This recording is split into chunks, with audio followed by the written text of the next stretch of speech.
Pink Diamond, or Rose Quartz's character in Steven Universe, is a bit of a sore spot for me and a lot of fans of Steven Universe.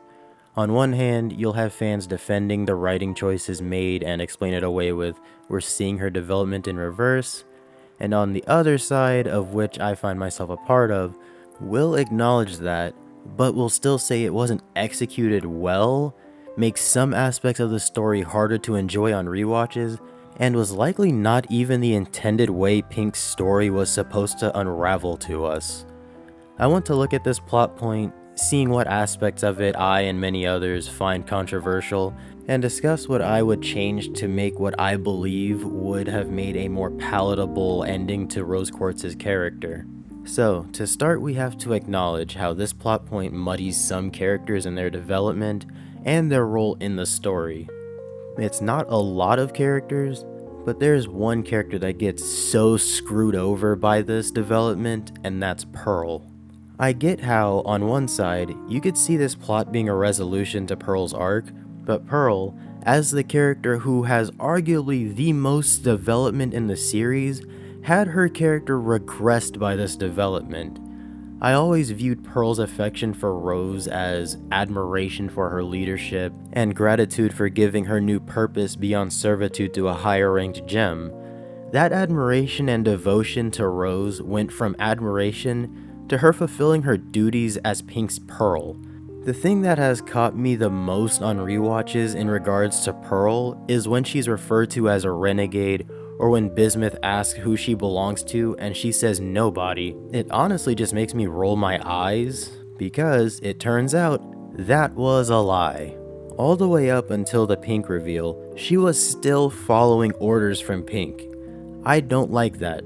Unfortunately, the issue wasn't exactly resolved after a single pale rose either.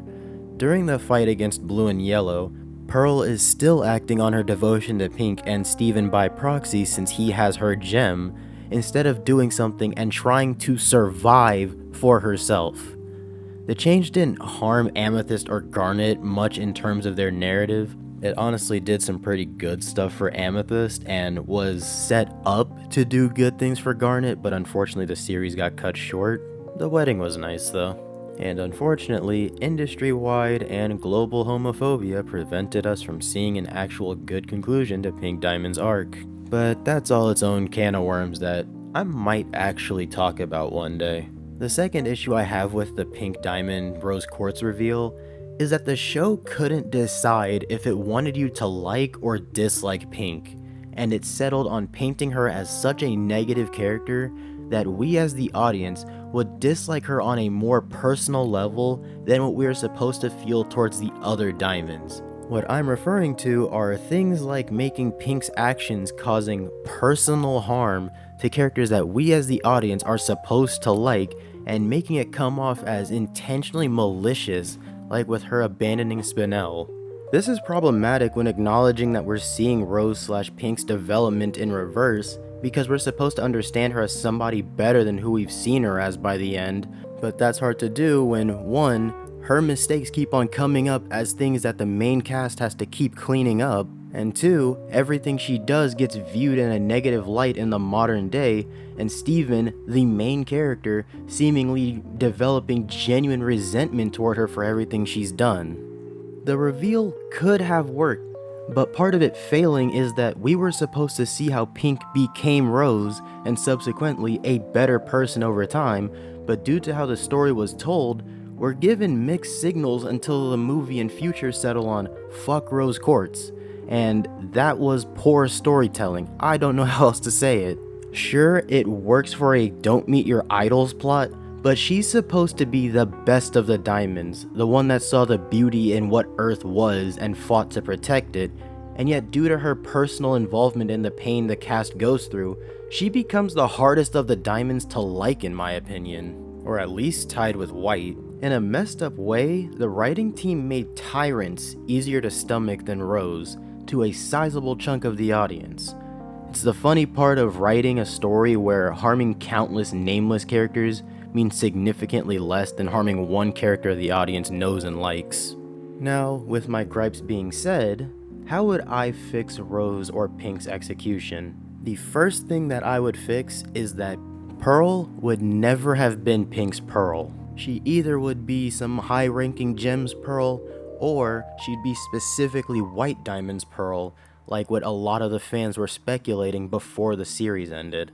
Pearl would be the first gem that was influenced by Pink's thought process and would eventually be the one to suggest that she should act on her desire to go and see the colonies and fraternize with the other gems, which would then eventually lead Pink to fraternizing with humans. And later on, when it's time to shatter Pink Diamond, it's not something that Pearl does out of obligation to her diamond, it's now something she does out of loyalty to her leader, someone she views as this paragon of good, fully believing in Rose Quartz's vision.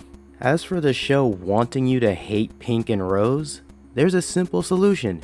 Don't do that. Make her a flawed, failed leader, but present it so that the good intentions she acted with come through to the cast and the audience. You can still have them get annoyed with what she does and even get hurt by it, like with Garnet unfusing over the Pink reveal.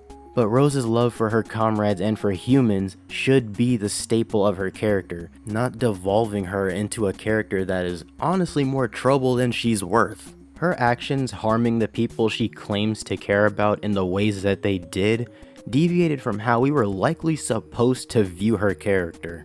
Like with her abandoning Spinel on the garden. And I want to talk about that one for a minute. For Spinel specifically, I would make her one of the original crystal gems. But then she gets stuck in the garden after the warp breaks on a mission. Or she gets flung out of the warp mid-travel and lands on the garden. And then she gets stuck there for centuries, feeling abandoned by the other crystal gems who are seemingly not coming to retrieve her. Make her a tinkerer or something and she eventually pieces together stuff to make a one-time warp or something, then goes to another colony and builds the poison injector and the scythe.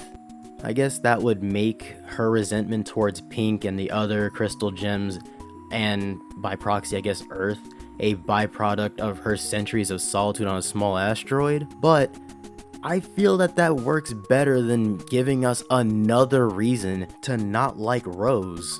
This is all fan-fixing, but that's kind of the point of this section.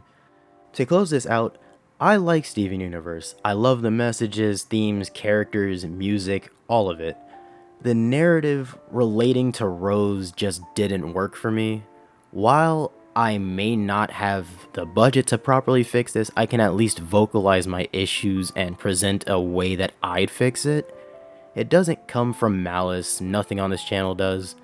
I talk about things I like or that interest me. I'm just a nerd who likes talking about nerdy things. Also, sorry for the hiatus, life has been happening. I can't guarantee I'll be back next week, but a video is coming in the near future. While I'm working on some things that I'd like to implement on this channel, I hope you stick around. Until the next video, take care.